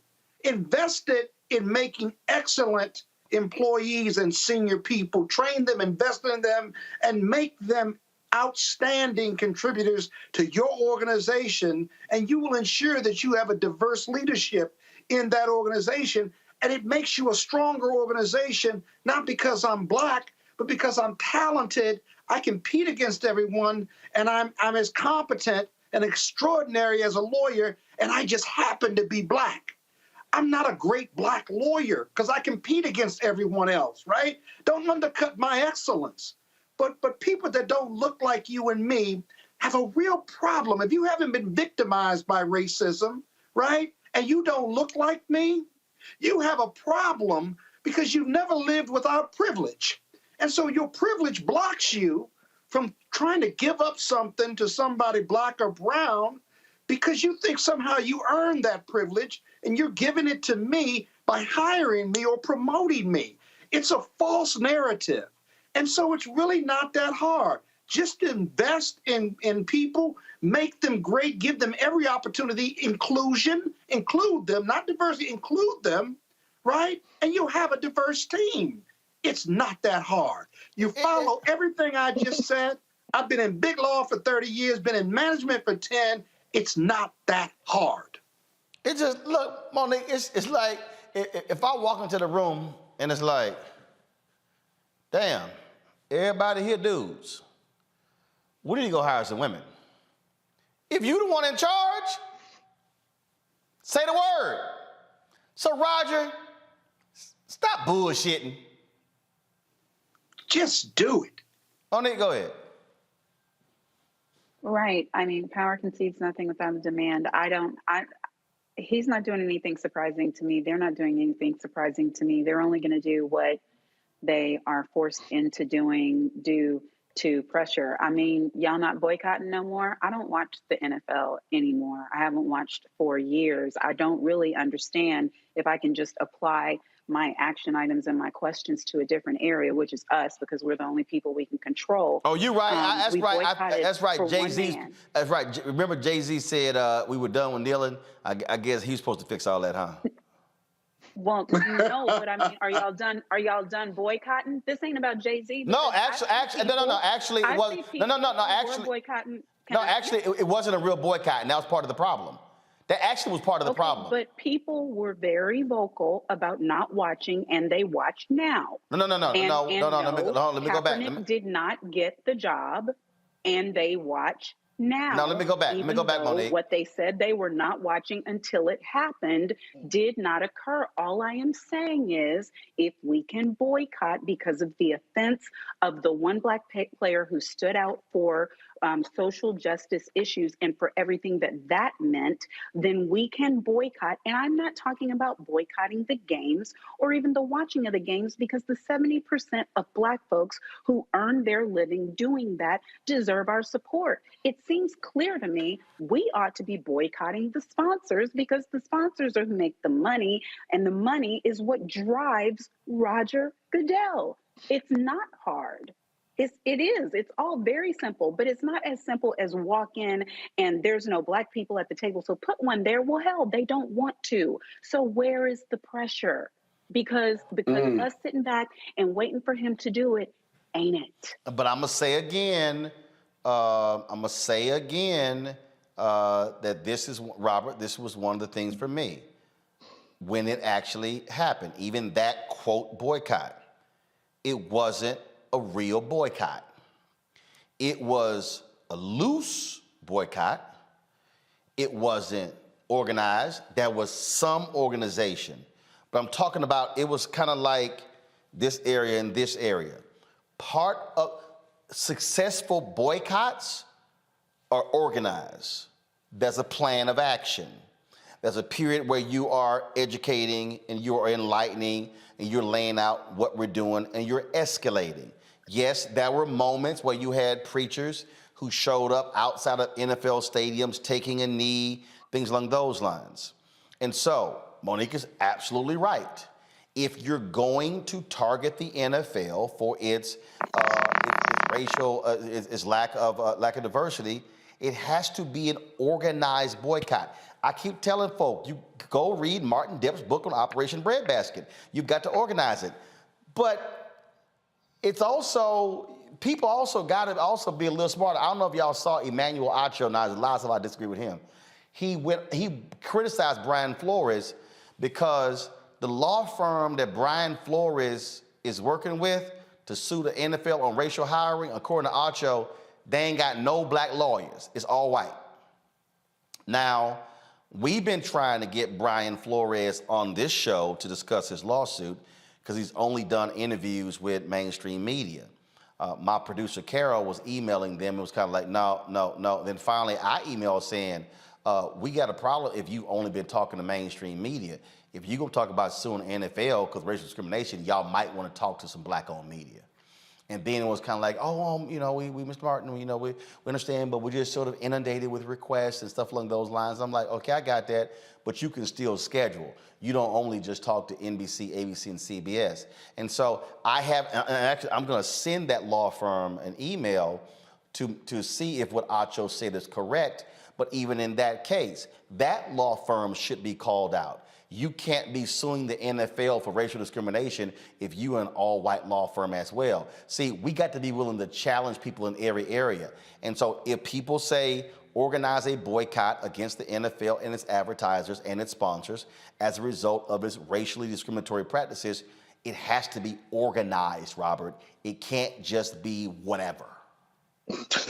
Listen to Roger Goodell. I need Scott to hand me some of that white Hennessy behind him because it's nauseating trying to get through a lot of this stuff. Y'all saw that bottle of white Hennessy as soon as I saw it. But it's nauseating trying to get through what Goodell is saying, because this is nothing new. This is nothing that we didn't. You can go back to Denny Green. You can go back for generations of black players where they said that a black man couldn't be a middle linebacker because they didn't have the intellectual ability to call the defense. A black man couldn't be a center because he had to set the protections on the offensive line. Black man can't be a quarterback, other than Doug Williams, because they don't have the ability to read defenses. That's why Cordell Stewart was returning kicks instead while Neil O'Donnell was playing quarterback for the Steelers. We've gone through this before, and guess what? You start letting black people play middle linebacker, they're pretty good at it. You let black people start playing center, they're pretty good at it. You let black people start playing quarterback, they're pretty good at it. So how about we just start giving people opportunities instead of all this lip service that the NFL is doing? Because at the end of the day, it is still the same good old boys club, the same old white men, almost unanimously, that control the wealth, and they want to make sure they keep this control within the family. You can go out there and run around and hit your head all you want, but when it comes to running things and being in the room with the money and owning a team, then that absolutely is not going to happen unless you start having the type of litigation that Flores started. It's not a perfect lawsuit that they filed. There are errors in it. There are things that they could improve in, but this shouldn't stop other coaches or other individuals who have been aggrieved from coming out and filing the types of class action lawsuits that will get their attention. The same thing that we saw with the tobacco industry, the same thing we saw with many other industries that would not change until they are sued. You get $1 billion settlement out of the NFL, you about to see all the coaches be black for about a generation. So that's what it's going to take for people to actually start listening. So Robert, let me ask you this. Can you have an antitrust exemption and be suffering from race discrimination as an organization? Is there some link between those two that could defeat that antitrust exemption? I don't know. Either You legislatively or litigation-wise. Who you asking? I'm asking Robert. You asking Robert, Monique? Robert that because that antitrust exemption is what protects that league. And if you're engaged in racial discrimination, I'm just wondering, I need to research it, whether legislatively or from a litigation standpoint, you could break that antitrust exemption, which protects them, which is why you may not get that much progress when it comes to the race question in the NFL. Well, I think what is required, I think what is required is going to be congressional hearings, and this is going to be the point that we need to work with our friends in the Congressional Black Caucus to bring in Roger to get out, because right now the NFL antitrust exemption is only based upon lobbying. There's nothing statutory that that separates it, besides the fact that they can pay off lawmakers through campaign contributions. Same as baseball. Exactly. So we start having some hearings, particularly where they can subpoena records and documents right now while we're in charge of financial services and those sorts of things. Oh, you're going to start seeing, you're going to see so many black head coaches we have congressional hearings, they're going to look like the Soul Train Awards. So I would compel our Congressional Black Caucus maybe to step in on behalf of these coaches and players to have some hearings so we can find out exactly what's going on. That's when you really start seeing some change happen. Certainly. Sorry, Roland. The lawyers wanted to talk without involving you, so now you can ask your next question. No, you didn't. You just sitting here trying to be a smart ass, because you ain't done your own damn research. That's really what happened. About lawyers on the panel. Yeah, whatever. I know you play one on TV. No, I don't play. But the lawyers want to have a discussion. No, I don't play one on TV, but I know when I'm hearing some legal bullshit, I'm gonna call it out. And so that's what I'm gonna call out. Let's just be real clear on that nonsense. So why do I keep asking for this, Monique? Why? Yeah, I know. Sometimes you just shut up. I mean, either because you're a Kappa. That's why. That's why. Because you're a damn Kappa. That's why. That's why. All right, let me run through these two quick headlines before I got to go to a break, and then I'm going back to I'm coming back with our tech talk. The family of a Colorado black man killed while fleeing from police in 2019 will receive $2.9 million settlement. Devon Bailey was only 19 when he was killed. He ran from police when they questioned him and his cousin about an armed robbery. His cousin was acquitted of the charges. In the lawsuit, the family stated police officers racially profiled Bailey and assumed, at least partly because of his race, that he presented an enhanced threat to their safety. Colorado Springs, the police department said the settlement is not an admission of any wrongdoing. Folks, the state of Minnesota has agreed to pay $825,000 to several journalists who say they were mistreated while covering the 2020 protests after the George Floyd death. Tuesday, the American Civil Liberties Union of Minnesota and the state's Department of Public Safety announced the settlement. It prohibits the Minnesota State Patrol from attacking journalists, arresting or threatening to arrest them, ordering them to disperse, seizing their equipment, and more. It also calls for an independent review of all 2020 media mistreatment complaints, and it requires body-worn cameras to be issued to all troopers by June. All those are good things. Folks, in Mississippi, law enforcement officials give two different accounts of what happened to a black man who died in police custody. Damian Cameron died after police entered his home without a warrant last July, tased him twice, and knelt on his back for 15 minutes while he told officers he could not breathe. His mother witnessed the tragic incident. The Mississippi Bureau of Investigation said Cameron collapsed while running away from police. The Rankin County Sheriff's Office initial statement does not mention him collapsing, only that he resisted arrest and was found unresponsive. Cameron's family wants the officers responsible for being held to be held accountable for his death. And in Kentucky, jury selection continues for the ex-Louisville cop, Brett Hankinson, the only officer charged in the raid that led to Breonna Taylor's death. Hankinson is charged with wanton endangerment for firing blindly into Taylor's apartment with the bullets hitting a neighbor's apartment. Breonna Taylor was killed on March 13, 2020 after 3 Louisville cops entered her home with a no-knock warrant and fired 32 bullets, killing her.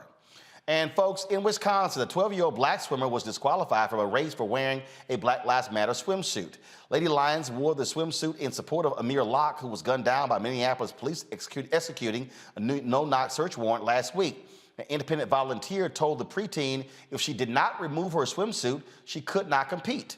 Once her mother got word, she notified the local NAACP, and the YMCA officials overruled the volunteer's decision. Lady competed for the duration of the meet, only missing one race. I mean, ain't that something? Damn, Monique. How you gonna tell somebody they can't wear black, like, ain't no rules on swimsuits? Really? Now we tripping?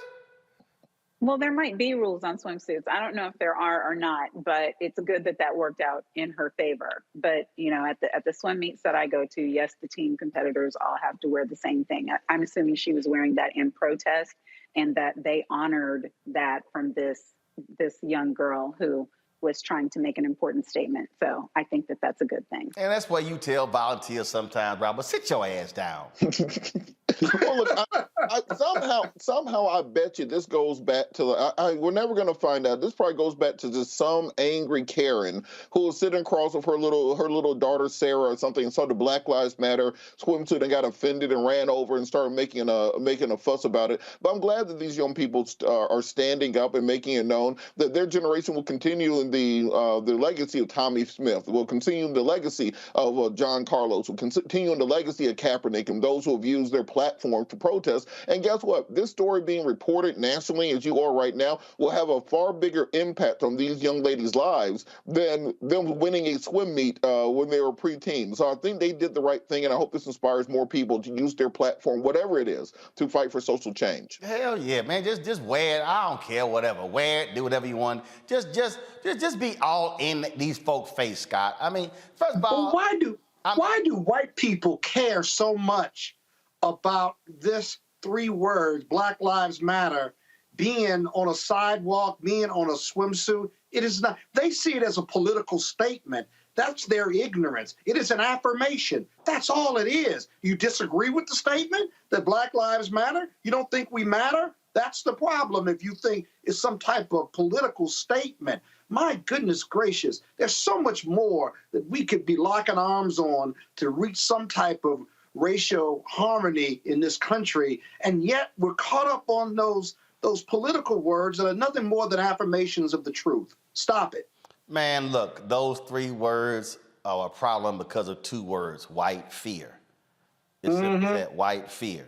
So, of course, y'all, literally, we are editing the book. It's going to be dropping in September, or I go right to the chase, cut right to it in terms of the white fear that's happening in America. All right, real quick, before we go to break, don't forget, if you are a HBCU student, you're going to be a junior or a senior in the fall, you can apply for the McDonald's Alpha Phi Alpha Scholarship that I've been working with McDonald's, $15,000, offering 7 scholarships at $15,000 each. To apply, go to tmcf.org. The deadline is February 28th. All the details on how to qualify for the scholarship are on the website, tmcf.org. .org. And so please, folks, apply. If you're a junior or senior in the fall, again, it's all about getting y'all some money. That's what it's about. $15,000, 7 of those scholarships. Be sure to check it out. Got to go to a break. When we come back, folks, we're going to talk with the creators of an app that allows you to find a black restaurant near where you work or live in our Tech Talk segment. Please check that out. Of course, the segment is where we give an opportunity for African Americans who are in tech to talk about their product. Don't forget to support us by downloading the Black Star Network app, Android, Apple, Android TV, Apple TV, Samsung, Roku, Xbox One, as well as Amazon Fire TV. And of course, you can join our Bring the Funk fan club where your dollars go to support what we do. I leave on Saturday for Liberia. We're going to be there 10 days broadcasting from Liberia for the 200th bicentennial celebration of that country founded by freed slaves. And so your dollars make all that possible. Again, Cash App, $RM Unfiltered. PayPal is R Martin Unfiltered. Venmo is RM Unfiltered. Zelle is Roland at RolandSMartin.com. Roland at RolandMartinUnfiltered.com. You can send a check or money order to P.O. Box 57196, Washington, D.C. 20037. I will be right back.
My name is Charlie Wilson. Hi, I'm Sally Richardson Whitfield. And I'm Dodger Whitfield. Hey everybody, this is your man Fred Hammond, and you're watching Roland Martin, my man, Unfiltered.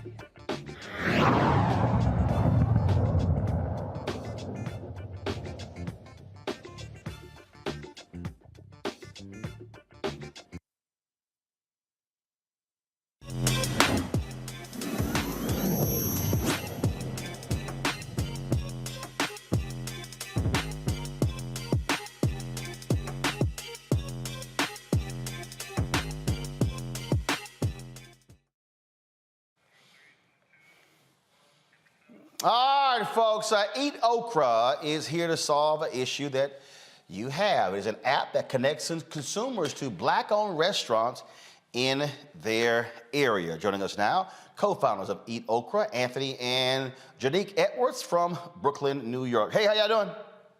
Roland, what's going on? All right, so how does this work? Because first of all, is it restaurants that y'all have found where people place it on there? Because look, this is important. I mean, I've gone places you want to support black-owned restaurants, but then you're like, well, dang, how do I find them? Yeah, that's the question, right? Yeah, the community really is supporting us in this app. For the first 4 years of development, Janique and I, handpicked every restaurant, about 3,000 before the app really caught on and the community started submitting another 8,000. Wow, so you have on your app a total of 8,000 black-owned restaurants? No, 11,000. 11,000? Yeah. Wow, covering how many states? We cover all metropolitan areas across the country. So we're pretty much in every state. The app is geolocation aware. So wherever you open the app, if there's a black-owned restaurant nearby, we'll show it to you. What led y'all to start this, Janique? Really, my move to Brooklyn. I moved here in 2016, and around that time, Anthony was kind of trying to figure out ways to level up his skills as a developer. And we wanted to support, Black-owned businesses in the area, but we were having, a difficult time locating them online. So I kind of made the suggestion to him that he build the app, and here we are now. All right, cool. Questions for my panel. First up, Monique. Well, first, a comment. I hope everybody heard what you said when you said that you spent 4 years building on your own, doing 3,000 names on your own before it took off. I just think that that should be encouragement to anybody who's out there building anything, whether it's in tech or not, that you really need to stick to it. And then what I was wondering is there a rating system? Like when I go show up someplace in the middle of nowhere and want to find out the best soul food, is it going to tell me that? Yeah, I think it's important. The first part you said that, it's important that people see Janique and I in the world, especially the younger generation, and understand, sometimes everybody's path is different. Our path was really just about building the app ourselves until we were able to, turn it into a real profitable business for us. But yeah, the app has 100% organic ratings, so people will give honest reviews, honest feedback, and there's a star rating system as well. Robert. So 2 questions. One, I love the name. I wanted you to talk a little bit about how you picked that name and how okra is crucial to African and African-American culinary history.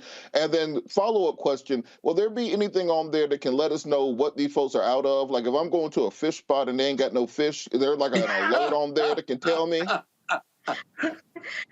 No, we we don't have a "we're out of catfish" button yet, but that's a dumbass question. How you sit here? You know they need it. Man, the app not trying to break down inventory. You gotta have the button. I'm tired of getting there. Ain't no red velvet cake when I get there. Just tell me what. Robert, the whole damn point of the app is to show you the restaurant. You got to do some damn work, like pick the phone up and call. Yeah. Look, I'm just saying, I need a little flag to let me know. That's all. Scott, let me get my question in. So I'm on the app. It's actually very easy to navigate, but it has more than just soul food. It has African cuisine and Caribbean cuisine as well, and vegetarian. That's really awesome. Scott, hey, Scott, Yeah. Scott. Yeah. Did your ass miss something? Did you hear me open up this thing by saying they list soul food restaurants? No. What did I say? The damn app lists Black-owned restaurants. So yes, Scott, I ain't done. So yes, Scott, it's Black-owned. So if it's vegan, if it's a juice bar, if they do smoothies, if it's soul food, Caribbean food, it's Black-owned. Which part of Black-owned your ass missed? You know what? I'm about tired of you correcting me. And I asked my question about time. I've had it up to here, and I mean up to here. Okay. Now, first of all, you being up to here is at my knee level, so it don't matter. No, it isn't. I've grown since you've seen me. It's COVID. Now let me just say this: what I like about the app, to your guests, is it also has Black-owned products. Can you talk about the diversity in the app? And forgive Roland, he's having one of his days. Don't worry. Yeah, so I wanted to quickly just answer the question about okra and the name. So okra is a seed that was brought over from West Africa to the Americas during the transatlantic slave trade. And so my family's from South Carolina. Anthony's family is from Louisiana and Alabama. And so the name is really just a nod to our family and the role that food has played in our lives. So yeah, that's the name. With regard to the marketplace. The products, the marketplace. Mm-hmm. Yeah, so that was just our way of supporting the community in a different way. There are a lot of amazing Black food product makers out there. And we kind of wanted the ability to support them as well. And so that's why we added the marketplace feature, which we plan to expand at the end of the year as well. Roland, they got African peanut sauce. You can put that in your roux next time you cook. Look, hey, Scott, fun fact, the West African word for okra is actually kiangumbo, meaning, so the name gumbo actually comes from the West African word for okra. Fun fact, there's useless information you did not need. But I don't like okra. Do you like okra? I've never grown a taste for okra. Looking chef. It's traditional. You got to Did nobody ask your ass what you like okra or not? The app is called EatOkra. We ain't having no conversation about whether you like okra or not. That's also one of the reasons why we named it that also though, because it always gets a very strong reaction. Right. So It does, yes, absolutely. People have literally not downloaded the app because they hate okra that much. They completely hate okra, and it's a very visceral reaction, and they just won't have it, and they won't touch it. Ooh, okra. But congratulations. And tomato gravy. I am so hungry. That's right. Are y'all done? Yes. One of my favorites. Okay, y'all done. Whatever. Okay. So Anthony and Janique. So again, if people want to submit, you have user submissions now. Do you then go back and verify? How do y'all verify they Black owned? Yeah, we have a whole separate team that does that work. We call restaurants, we speak to the owners, speak to staff, and we do our due diligence to make sure they're Black owned. Okay. All right, then. Look, we appreciate it. The app is called EatOkra. I don't mind okra. I like okra as well. But we don't really care if Scott don't like it. Y'all, just because your ass don't eat okra or like okra, still download the app. That way, Scott, we are done with the panel questions. Okay, we are done with that. So be quiet. Well, I got one more question. Everybody who's listening, no, you can't. To everybody who's listening, it don't matter if you don't like okra or not. Y'all, this is allowing for you when you go to a place, when you go to a city, if you want to find and support Black-owned restaurants. That's what's there. And so that's why we believe in that, because we got to be able to support our own, where we are turning our dollars around. So Anthony and Janique, certainly congratulations. Thanks a lot. Thank you, Roland. All right, that is it for us, folks. I want to appreciate our panel, Robert and Monique. Thank you for joining us on the panel today. We tolerate this little kappa on the show. But thanks a bunch. Don't forget, y'all, download the Black Star Network app. We already passed 30,000 downloads. Now we're on our way to 40,000, 50,000. I want to end 2022 with at least 75,000 downloads. That is our goal. And so let's spread the word, please. Apple phone, Android TV, Apple TV, Roku, Samsung TV, Xbox, and Amazon Fire. And of course, if you want to support the work that we do here at Roland Martin Unfiltered, of course, stopping the misinformation that we hear all the time coming out of these places, giving you real information, quality interviews from people who are impacted. We've had some great guests today talking about these drug programs. Also, of course, the sister out of Texas as well.